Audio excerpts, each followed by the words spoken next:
Hi, nagaa jirtu. Ani Dirribaa Yeleen jedhama.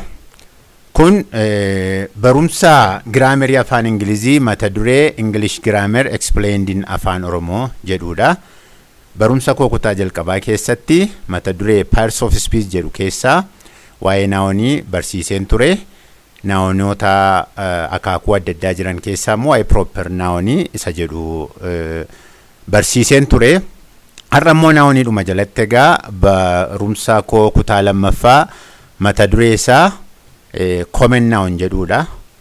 Egaa ibsa isaarraa arguun akkuma danda'amu isasi common noun jechuun maal jechuudha isa jedhu ilaallaa har'a jechuudha. The name we give in general to all persons, places, animals, things and etc. jedheetti fufa. Yeroo darbe yeroon waa'ee proper nounii barsiisaa ture. Proper nounii gaarii godhanii hubachuun naawonota warra afan garaagaraa gaarii godhanii hubachuudhaaf baay'ee akka nama gargaaru dubbachuudhaaf yaaleen ture. Proper noun jechuun wanta tokkoof addumaan leexaa isaatti maqaa namaa ta'uu danda'a, maqaa bineensaa ta'uu danda'a, maqaa bakkeewwan adda addaa ta'uu danda'a, yookaan immoo maqaa taateewwan adda addaas ta'uu danda'a. Barreeffama keessatti akka seera afaan Ingiliziitti yeroo barreeffamu proper noun jedhamee akka inni waamamu ilaalleerra. Har'a immoo egaa faallaasa sanaa common noun jechuun immoo maqaa waliigalaati. Maqaa leexaa miti inni kun immoo yookaan maqaa wanta tokko ittiin qeenxeetti waamamu otoo hin ta'in maqaa waliigalaati. Yeroo bifa common nouniitiin barreeffama keessatti maqaan tokko taa'u eenyummaa isaa adda baafnee tuqnee beekuu dhiisuu dandeenya. Hin beekamu. Sababiin isaa maqaa common nounii jedhame waamamu sana jala sichi adda baanii tokko tokkoon immoo tarreeffamuu danda'a waan ta'eef gara proper nouniitti deebi'uudhaaf. Kanaaf common noun jechuun maqaa waliigalaa ta'uu isaa hubachuun gaarii ta'a. Fakkeenyaaf bakka kanatti akkuma fakkeenya isaa kaa'amerraa ilaaluun danda'amu Dookter maqaan jedhu jira. Dookteriin naawoniidha. Naawonii akkamii? Common naawoniidha. Sababiin isaa Dookter Abaluu jedhamee immoo addaan baasee qeenxeetti maqaa waame hin qabu. Garuu dookteriin kun akkasumatti maqaa waliigalaatiin taa'e. Mountain inni jedhu jira fakkeenyaaf tulluu isa kam hin beeknu. Sababiin isaa tulluu baay'een jiraachuu danda'a. Maqaan kun maqaadhuma waliigalattiin tulloonni waamamantu kaa'ame waan ta'eef maqaa wantotaa bifa kanaan yeroo taa'us common noun jedhamee beekama. Haayinaa fakkeenyaaf waraabessa isa kam akka ta'e hin beeknu. Tarii akka aadaa keenyaatti yeroo darbes dubbadheen ture tokko tokkoon waraabessatti maqaa laannee waamuun aadaa keenya ta'uu dhiisuu danda'a bal'inaan. Garuu immoo jira fakkeenyaaf gara Harar kana keessaa namni waraabessa manatti horsiisu tokko tokkoon maqaa kenneefi waamu jira. Yeroo isa sana ta'e tokko tokkoon waamamu proper nounii ta'a. Waliigala maqaa waraabessaan bifa kanaan yeroo taa'u garuu common noun jedhamee beekama. Plant muka fakkeenyaaf muka isa kam akka ta'e beekamaa miti. Garuu akaakuuwwan mukaa hedduun akka jiran beekamaadha. Kanaaf maqaa waliigalaan bifa kanaan yeroo taa'u immoo common nounii ta'a jechuudha. Egaa seera afaanii keessatti akka giraamerii afaan Ingiliziitti common nouniin kun yeroo barreeffamu immoo akkaataa itti taa'uun irra jiru seerri kaa'ame jira.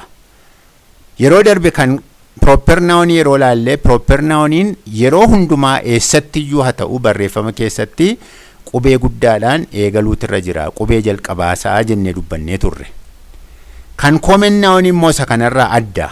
Innis seera ofiisaatii kan mataasaa danda'e qaba. Fakkeenyaaf maal jedha ibsisaa common nouns are not capitalized unless they come at the beginning of a sentence jedha.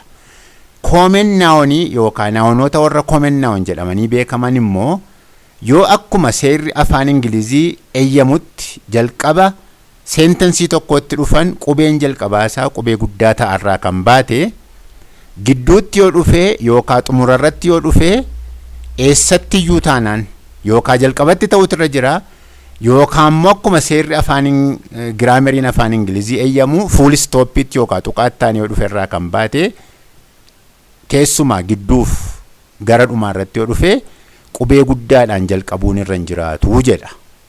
Kun seera afaaniiti waan ta'eef beekamuutu irra jira akkasitti. Meegaa komen naawunoota kan ammoo naawunoota warra komen naawun jedhaman kan ammoo haala isaan ittiin yeroo kan namaa ibsuudhaaf yaalan ta'an haa ilaallu. Fakkeenyaaf iddoo kanatti booyi maqaan jedhu jira. Booyi isa kam hin beennu. Walumatti booyi jedhee kaa'ee booyinni jedhu immoo maqaa walii galaati. Geerli ishee kam beekamaa miti. Maqaa walii galaati waan ta'eef kunis isa jalaa tokko tokkoon yoo maqaan namaa tarreeffamee maqaan shamarranii taa'u jiraate immoo proper naawunii ta'a. Haala kanaan yeroo taa'u garuu komen naawunii ta'uusaa beekuun barbaachisaadha. Dookterii isa kam? Children ijoollee warra kam? Woman dubartii ishee kam? Teacher barsiisaa isa kam? Lawyer abbaa seeraa yookaan haadha seeraa isa kam ishee kam? Soldier waa'ee loltuu isa kamii akka dubbatu beekamaa miti. Garuu maqaa ibsu qaba. Maqaa wantoota ibsu immoo qaba waan ta'eef nama ibsuudhaaf bifa kanaan yookaan kana fakkaatuun yeroo taa'u komen naawun jedhamee akka inni beekamu baruun barbaachisaadha jechuudha.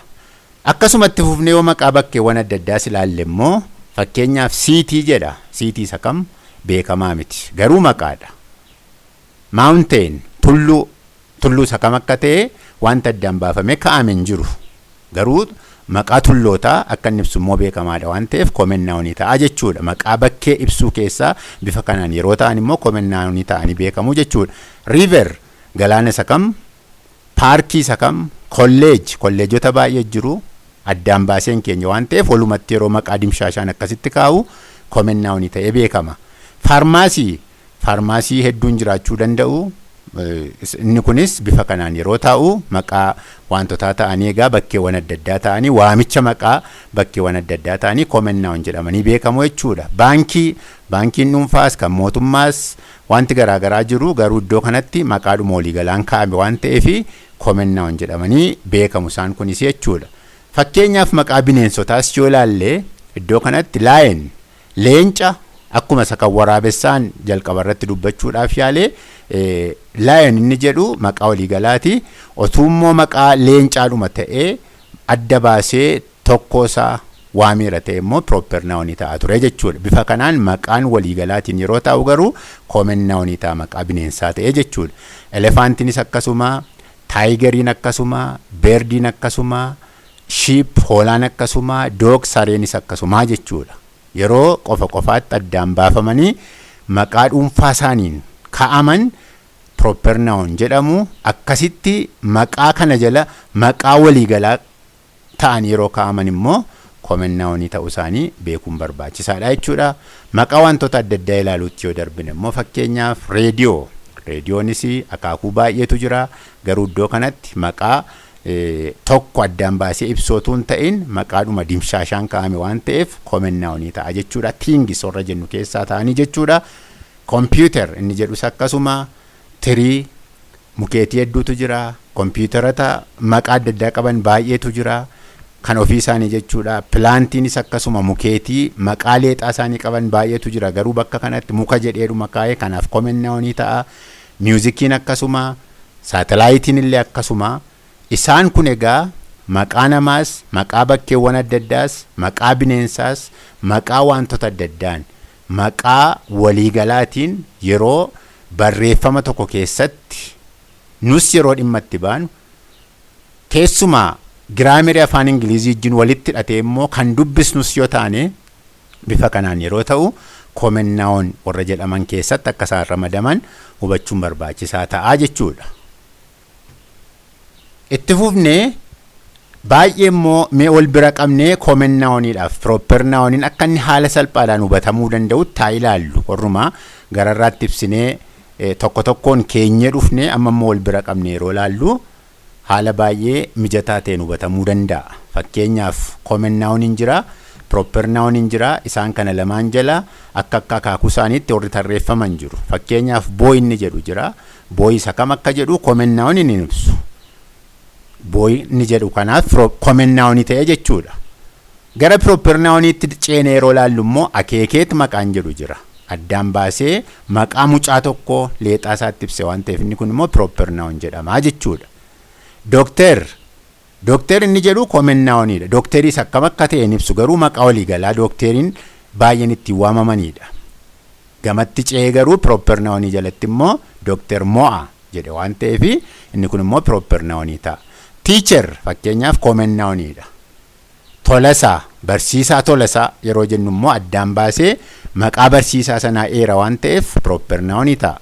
Lawyer fakkeenyaaf abbaa seeraa eenyu gamatti yeroo ibsu immoo beekamaa.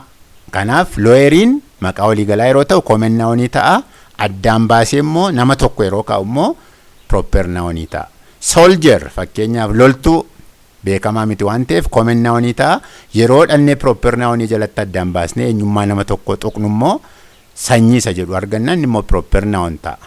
Fakkeenyaaf a lawyer should not take bribe jedha. Abbaan seeraa yookaan haati seeraa mattaa fudhachuun irra hin jiru jedha yookaan irra hin jirtu. Lawyer inni jedhu kun lawyer inni kam waa'ee lawyerii tokko addaan baasee dubbata miti waan ta'eef walumaa gala abbaan seeraa yookaan namoonni seeraa mattaa fudhachuun irra hin jiru jedhee dubbata waan ta'eef lawyer jechi jedhu bakka kanatti common nounii ta'a jechuudha. Itti fufnee immoo yeroo bakkeewwan garaagaraa ammas common nouniif proper nounii wal bira qabne yeroo ilaallu fakkeenyaaf siitii isa kam akka ta'e common nounii hin ibsu garuu immoo gara proper nouniitti dhufne yeroo addaan baafnee Finfinnee isa jedhu keenyu immoo proper noun ta'a jechuudha. Mountain fakkeenyaaf inni kunis common nouniidha garuu dhannee tulluu walal yeroo jennu river common nouniidha. Daabbus jennee yeroo dhannee keenyu immoo proper nounii ta'a. Maqaa bakkeewwaniiti jechuudha isaan kuni. Paarkiin fakkeenyaaf Awaash paarkiin common nouniidha. Awaash paarkiin ni jedhu immoo proper nouniidha. Street daandii fakkeenyaaf daandii isa kam beekamaa miti dhannee yeroo daraartuu tulluu isa jedhu keenyu garuu proper nounii ta'a. Kolleejjii isa kam hin beeknu dhannee garuu Rift Valley jennee addaan baasnee tokko yeroo tuqnu immoo proper nounii ta'a. Stuudiyoo fakkeenyaaf stuudiyoo isa kam akka ta'e hin beeknu Kebroon jennee dhannee addaan baasnee yeroo maqaa stuudiyoo tokko keenyu garuu proper nounii ta'a. Baankii isa kam beekamaa miti. Awaash International Bank yeroo jennu garuu baankota jiran keessaa tokko adda baasnee tuqneerra waan ta'eef inni kunis proper nounii ta'a jechuudha. Egaa itti fufnee immoo akkuma warra amma armaan olitti ilaaluudhaaf yaallee maqaa bineensotaas common nouniif proper nounii wal bira qabne yoo laallee fi dog fakkeenyaaf doogii maqaan jedhu jira isa kam akka ta'e hin beekamu yeroo common nounii ta'u proper nounii yeroo ta'u garuu maqaa saree tokko bukkuura isa jedhu adda baasne kan keenyu yoo ta'eef immoo proper nounii ta'a jechuudha. Horse fakkeenyaaf maqaa fardaati. Farda isa kam akka ta'e hubachuun hin danda'amu common nounii jalatti. Bulloo isa jedhu adda baasne yeroo keenyu garuu proper nounii ta'a. Cat adurree fakkeenyaaf bashoo inni jedhu immoo proper nounii ta'a.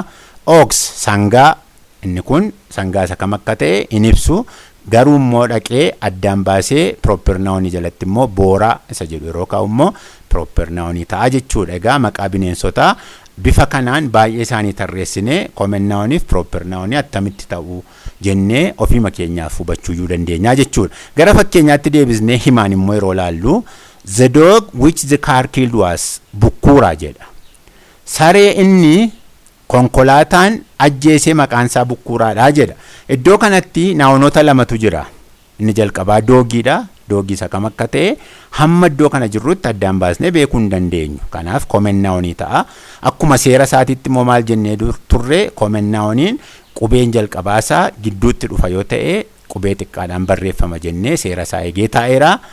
Annee immoo xumurarratti immoo nounii gara biraatu jira bukkuuraa isa jedhu inni immoo addaan baafamee eenyu akka rukutamee ajjeefame konkolaataan eenyuun akka rukutee ajjeese ka'a waan ta'eef proper nouniidha.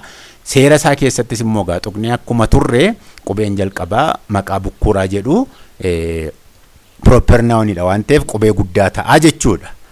A snake beat him in his dream. Abjuu isaatiin bofni isa ciniine.